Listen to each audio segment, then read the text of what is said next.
It was supposed to be the perfect escape. Just me, my two best friends, and the open road stretching out in front of us. Our plan was simple. Drive north until the city was a distant memory.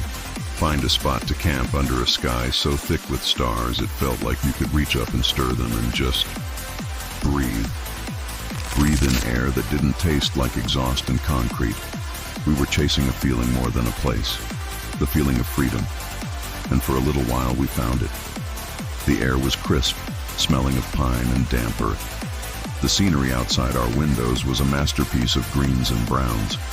The laughter inside that car was loud and real. For a little while it was paradise. But you learn something when you're that far out, deep in the ancient quiet of the wild. You learn that you're a guest, and not always a welcome one. You realize you're never really alone. The forest has eyes, the darkness has a voice, and the things that watch you from just beyond the glow of your campfire, they aren't always friendly. What we thought was our sanctuary turned out to be a waiting room. We just didn't know what we were waiting for, and what we saw staring back at us from that suffocating darkness. It wasn't human. It's an image burned onto the back of my eyelids, something that still walks the halls of my dreams, reminding me that some doors, once you open them, can never be closed again. Section 1. The Setup, Finding Paradise. So, there were 3 of us crammed into Liam's beat-up but beloved SUV. You had Liam, our rugged, self-proclaimed survivalist, always over-prepared and way too confident. Then there was Chloe, the eternal optimist, the one who could find beauty in a dead leaf. Her energy was basically the glue that held us together. And then me, the quiet observer, happy to just live in the moment. We'd been planning this trip for months, a desperate escape from our 9-to-5 grind. We just wanted to see the horizon, to feel the thrill of not knowing what was around the next corner. That first day was everything we'd hoped for. We drove with the windows down, wind in our hair, singing terribly to classic rock anthems that felt like the soundtrack to our freedom. By late afternoon, Liam decided it was time to leave the civilized world behind. He veered off the highway onto a smaller road, which turned into a gravel path, and then finally dissolved into a dirt trail that was more of a suggestion than a road. "Perfect," he said, with this huge grin. "No tourists out here." He was right about that. The trees closed in around us, a dense wall of pine and aspen that just seemed to swallow the sound of our engine. The light got dim under the canopy, and I felt that first, tiny prickle of just how isolated we were becoming. My phone had lost service an hour ago. Chloe was looking out the window, her usual bright expression replaced with quiet awe. "It's like we're the only people left in the world," she whispered. She meant it to be comforting, but the words just hung there in the air with this strange, heavy weight. After another 20 minutes of bumping down the trail, the trees suddenly opened up. We found ourselves in a clearing so perfect it felt like a movie set. A small, glassy lake sat in a bowl of forested hills, its surface perfectly mirroring the bruised purple and orange of the sunset. A stone fire pit was already sitting there, waiting for us. It was perfect. Maybe a little too perfect. We piled out of the car, and the silence that hit us was absolute. It wasn't just quiet, it was a physical thing. The kind of silence that makes you aware of the blood pumping in your own ears. We set up camp like we'd done it 100 times before. Liam and I wrestled the tent out of its bag while Chloe gathered wood for the fire. The mood was amazing. We were so satisfied with the secret spot we'd found. We joked about building a cabin and leaving society behind for good. Full of that beautiful, foolish arrogance you have when you're young. We really thought we were the masters of this place. As the last bit of sun vanished behind the hills, the world changed. The friendly greens and browns of the forest melted into 1,000 shades of black and gray. The trees became these huge dark shapes with branches like skeletal fingers clawing at the sky. The temperature dropped, and a cool mist started creeping off the lake toward our camp like a silent tide.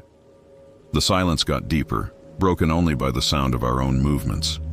It was that moment, right between day and night, when it feels like the world is holding its breath. You can almost hear the forest whispering secrets you can't quite understand. And you can feel it, something unseen, watching, just beyond the reach of the light you're about to make. The world we'd claimed was starting to show its true ancient face. Section 2. The inciting incident. The first crack in the calm Liam, ever the showman, struck a single match and brought the campfire to life. The flames leaped up, pushing back the dark and carving out our little circle of warmth and safety. We huddled around it, the heat on our faces feeling like a blessing. The firelight danced in our eyes, and for a moment, everything was right again. The oppressive silence was replaced by the cheerful crackle of burning wood. We broke out the marshmallows, and our laughter came back when Chloe, like always, managed to set hers on fire.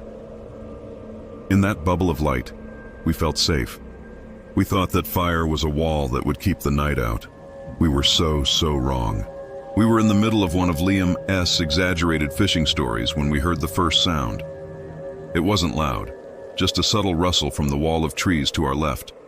It was heavier than a squirrel, more deliberate than the wind. All three of us stopped talking at the exact same time. Our heads whipped toward the sound. "Probably just a deer," Liam said, a little too quickly, a little too loudly. He was trying to sound like our fearless leader. Chloe nodded, but her eyes stayed locked on the darkness where the sound came from. I didn't say anything. I just listened, and the forest listened with us. We tried to get the conversation going again, but the easy feeling was gone. The magic was broken. Every sentence felt forced, and the silences between them got longer, filled with a new, anxious kind of listening. We were straining our ears, just waiting. About 10 minutes went by. Then came the second sound. It was different, a soft but distinct thump. It came from the direction of the SUV, parked about 30 yards away. It was the kind of heavy thump you hear when something bumps into a car door. "What was that?" Chloe whispered. Liam was already on his feet. "Stay here," he ordered, grabbing a big flashlight from his backpack. He flicked it on, cutting a powerful beam through the swirling mist. Chloe and I just watched him walk toward the car, our eyes glued to his back. His flashlight beam bounced around, lighting up patches of trees, the side of the car, the ground. He circled the SUV once, then twice. The light froze on the driver's side door. He leaned in close. My heart was pounding. I imagined a bear, or worse, someone trying to break in. After what felt like forever, he straightened up and walked back, trying to look casual. "Nothing," he announced, stepping back into the firelight. "Not a scratch, probably just a branch falling." But I saw it, the slight shake in his hand as he put the flashlight down, the way his eyes kept darting back to the darkness. He was trying to convince himself just as much as us. He forced a laugh, but it was a brittle, hollow sound. The little seed of anxiety that had been planted with the first rustle had now taken root and was growing into a cold knot in my stomach. We weren't alone. Something was out there, in the dark, and it was moving. The fire didn't feel like a fortress anymore. It felt like a beacon. Section 3. Rising action. The unraveling. We gave up trying to talk. The three of us just sat there in a tense silence, with our backs to the fire, staring out into the darkness that surrounded us. Every pop from the embers made us jump. Every gust of wind in the trees sounded like a whisper. We were on a knife's edge of fear, hyper-aware of every tiny sound. And then we heard it. Faint at first, carried on the night air from deep in the woods. Laughter. It wasn't a friendly chuckle. It was high-pitched, like a little kid's. A single eerie giggle that echoed through the trees. My blood went cold. We looked at each other, our faces flickering in the firelight. A child? Out here? In the middle of the night, miles from anywhere? It was impossible. "It's a fox," Liam said, his voice tight. "They make weird sounds. Mating calls."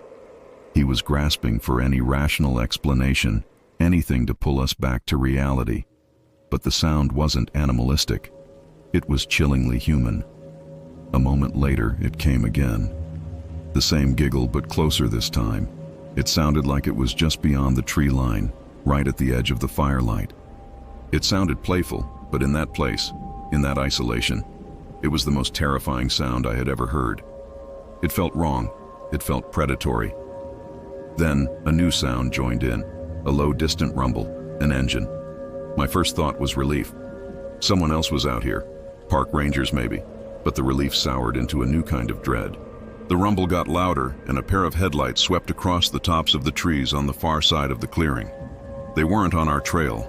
It was like they were on some hidden path circling us. The lights cut through the dark before disappearing again. The vehicle was just circling us, slowly.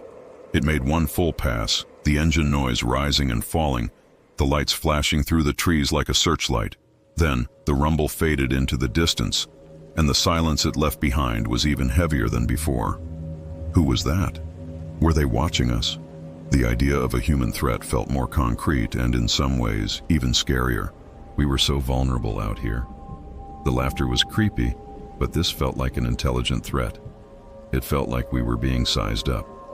The mood went from uneasy to full-on panic. "We should pack up," Chloe said, her voice trembling. "We should leave. Now." Liam hesitated. "And go where? Drive down that trail in the pitch black? We could get stuck. We're safer here until sunrise." He was right, logically, but it wasn't comforting. Being a sitting duck felt so much worse than being a moving target. His argument won, but just barely. We decided to put out the fire to make ourselves less of a target and hide in the tent. Putting out the flames felt like surrendering. As the last ember died, the darkness just crashed in on us, absolute and total. We stumbled our way into the tent and zipped it shut, as if that thin nylon could actually protect us. We lay there, side by side, in our sleeping bags, not daring to move, every nerve screaming. And that's when we heard the sniffing. It started at the back of the tent, a wet, guttural, snuffling sound, like a big animal taking in our scent. It was right up against the fabric. We could hear the moisture in its breaths. We froze. The sniffing moved slowly, methodically, along the side of the tent. This wasn't a curious deer. This was an inspection. Liam, who was on the outside, slowly reached for the big hunting knife he kept in his pack. I could see the faint glint of steel. The sound continued its circuit, getting closer to the door, and then it stopped. The silence that followed was somehow worse. What was it? Where did it go? We lay there for what felt like an hour, muscles locked, barely breathing, and then a voice cut through the night. "Everything all right in there?" It was a man's voice, but it was wrong. It was flat, monotone, with no emotion at all. "This is the park ranger, just doing my nightly patrol." My mind flashed to the circling headlights. Was this him? Liam started to say, "Yeah, we're okay," but I grabbed his arm hard. Chloe let out a tiny choked gasp. The voice didn't sound right. It sounded like something pretending to be a ranger. "Saw you put your fire out." The voice continued in that same creepy monotone. "Just need to check your camping permit and I'll be on my way." We didn't have a permit. We hadn't passed any ranger station. He was bluffing. "I know you're in there," the voice said, a sharp edge of impatience creeping in. "Come on out now. Don't make this difficult." We stayed completely silent, huddled together in the middle of the tent. A long, agonizing silence stretched out, and then we heard footsteps. Heavy, deliberate footsteps, crunching away from the tent. They faded into the darkness, leaving us alone again, in a silence that felt thick with malice. The human threat was gone. But what had been toying with us was not human at all. Section 4. The climax. The face in the darkness. The aftermath of the ranger's visit was a new kind of hell. We were being toyed with. The rustle, the thump on the car, the headlights, the sniffing, the fake ranger. It was all a calculated game to crank up our fear. We weren't just lost campers anymore. We were prey. We lay in the suffocating blackness of the tent, so rigid with terror it felt like a sickness. Sleep was a joke. All we could do was listen to the night, to the silence that was screaming at us. And then the laughter came back. It wasn't distant anymore. It was right outside the tent. It was a chorus now, a waterfall of high-pitched, manic giggles that surrounded us. There was no innocence left in the sound. This was pure malice, a mocking, hysterical sound that clawed at our sanity. It wasn't human. It was the sound of something that hated us and was loving our terror. Chloe had her hands clamped over her ears, her whole body shaking. Liam was just whispering, "No, no, no," over and over. I felt a scream building in my chest, but my throat was locked tight. Then, over that awful laughter, came a new sound. A sound so normal it was the most terrifying thing yet. Zip. The sound of our tent's zipper. Someone, or something, was pulling it down from the outside, not ripping it, unzipping it, slowly, methodically. The laughter quieted as if the thing was concentrating. The zipper moved down, an inch at a time, each tiny click a hammer blow to my heart. This was it. It was coming in. In a surge of pure adrenaline, Liam kicked out as hard as he could at the front of the tent, right where the zipper was. The impact made a sound I will never ever forget. It wasn't the thud of hitting a person. It was a wet, sickening, fleshy thwack, like kicking a slab of meat. It was followed by a shriek, a piercing high-frequency scream that was part animal, part screeching metal. It was a sound of pain and rage that vibrated through the air in the tent and made my teeth ache. And then, silence. A heavy, absolute silence that was worse than all the noise before it. We held our breath. Did he scare it away? For a second, I had this tiny sliver of hope. But the silence felt like it was waiting. And then I saw it. The mesh window of the tent door began to bulge inward. Slowly. The fine black mesh stretched, distorting, as a shape pushed against it from the outside. The shape of a face. It pressed harder and harder, until the features were horrifically defined against the thin material. The face was long and pale, with a waxy texture like old parchment stretched over a skull. A lipless slit of a mouth was pulled back in a silent grimace. But the eyes? There were no eyes.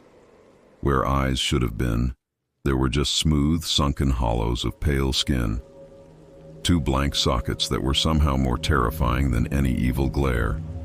It faced us from the other side of that thin mesh barrier. I could feel this cold, intelligent evil radiating from it. We were paralyzed, mesmerized by how wrong it was. It was looking at us without eyes, and I just knew, that it could see us perfectly. It could see our terror. It was feeding on it. The lipless mouth stretched open, wider and wider, into a black, silent O of a scream. But no sound came out. Instead, that manic, childlike laughter echoed inside my head. A psychic scream 1,000 times worse than any real noise. That's what broke us. Pure, primal survival took over. All thought was gone, replaced by one command: run. The tent wasn't a shelter anymore. It was a trap.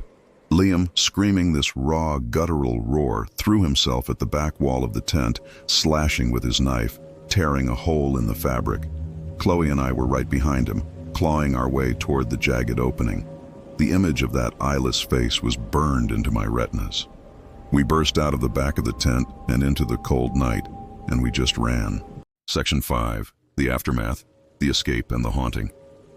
We ran blindly, crashing through the underbrush, not even feeling the branches that whipped and tore at our faces and arms. We stumbled over roots, fell, and scrambled back up, just running, gasping for breath. I didn't dare look back. I was sure if I did, I'd see it gliding silently through the trees right behind us. The mad laughter still seemed to echo faintly in the woods, pushing us onward. Our only guide was a desperate, frantic push away from the lake, toward where we thought the car was. By some miracle, we stumbled out of the woods and saw it. The solid shape of Liam's SUV. He was the first one to it, his hands shaking so badly he could barely get the key in the lock. The click of the doors unlocking was the best sound I'd ever heard. We threw ourselves inside, and Liam slammed the doors and hit the lock button over and over. He jammed the key in the ignition. The engine sputtered, and for one horrible second, I thought we were trapped. Then it roared to life. The headlights blazed on, lighting up the clearing, the mist, and our shredded, empty tent. Liam slammed the car into reverse and stomped on the gas. The tires screamed as we fishtailed onto the trail and shot into the darkness. We drove for what felt like hours, flying down that dark, twisting trail way too fast. No one said a word. The only sounds were our own ragged breaths and Chloe's quiet, broken sobbing. I just stared out the back window, expecting to see a pale, eyeless face appear in the rearview mirror. We didn't slow down until the dirt finally hit gravel, and the gravel hit pavement. Even then, We didn't stop until the bright fluorescent glare of a 24-hour gas station appeared out of the darkness. He pulled in next to a pump and finally killed the engine. The sudden silence was deafening. We just sat there, shaking. We finally looked at each other. We were a wreck, covered in dirt, mud, and a web of scratches. Our faces were pale and tear-streaked. Our eyes were wide with a horror we could never explain. The attendant, a bored-looking kid, glanced out at us, and his expression went from boredom to alarm. He saw 3 people who looked like they'd just crawled out of a grave. We never went back for our things. The tent, the sleeping bags, all of it was left behind as an offering to whatever lives in that clearing. We drove the rest of the way home in silence. What could we say? How do you put words to that? We tried once, a few weeks later, to talk about it over coffee, but it was useless. Liam tried to rationalize it. Mass hysteria, maybe a fungus. Chloe just started crying. The trauma didn't bring us closer. It created a chasm between us. We rarely speak now. That memory is too toxic. It still haunts me. Some nights, I wake up in a cold sweat with that manic laughter in my ears, seeing those 2 blank empty sockets staring at me from the darkness of my own room. It's a reminder that we are small, and the world is full of ancient, hungry things living in the places we've forgotten. What would you have done if you were in that tent with the laughter closing in and that face pressing against the fabric? What would your next move have been? Let me know in the comments. I read everyone. And if you have your own story, your own brush with the unexplained on a dark road or a lonely campsite, I want to hear it. If you appreciate stories from the dark corners of the world, from the places where the shadows have teeth, please consider liking and subscribing. Hit that notification bell, because there are always more stories waiting to be told. So the next time you think about getting away from it all, out into the quiet of the wild, just remember our story. Remember that when you leave the streetlights behind, you're stepping into a different world with different rules. And you need to remember, you're never, ever truly alone.